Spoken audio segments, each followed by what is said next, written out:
Hello, this is Ray Main here again with today's Bible reading. Today we're going to be reading in the book of Numbers, chapter 30. And Moses spake unto the heads of the tribes concerning the children of Israel, saying, This is the thing which the Lord hath commanded. If a man vow a vow unto the Lord, or swear an oath to bind his soul with a bond, he shall not break his word. He shall do according to all that proceedeth out of his mouth.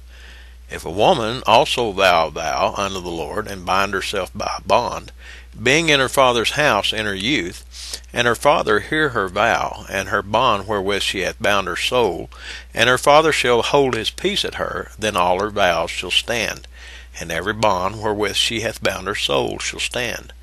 But if her father disallow her in the day that he heareth, not any of her vows, or of her bonds wherewith she hath bound her soul shall stand, and the Lord shall forgive her, because her father disallowed her.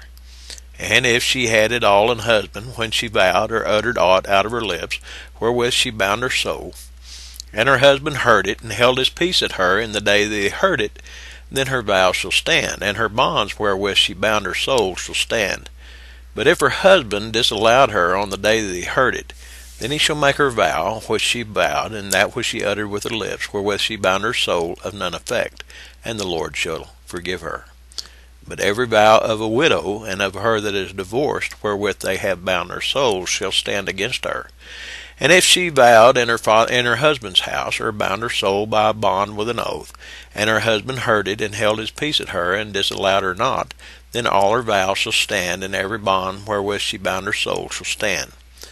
But if her husband hath utterly made them void on the day he heard them, then whatsoever proceedeth out of her lips concerning her vows, or concerning the bond of her soul, shall not stand. Her husband hath made them void, and the Lord shall forgive her. Every vow and every binding oath to afflict the soul, her husband may establish it, or her husband may make it void.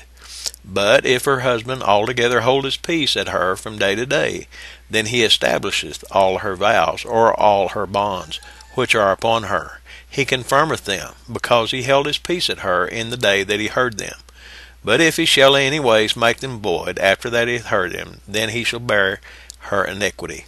These are the statutes which the Lord commanded Moses, between a man and his wife, between the father and his daughter, being yet in her youth, in her father's house. That's the reading for today. God bless you.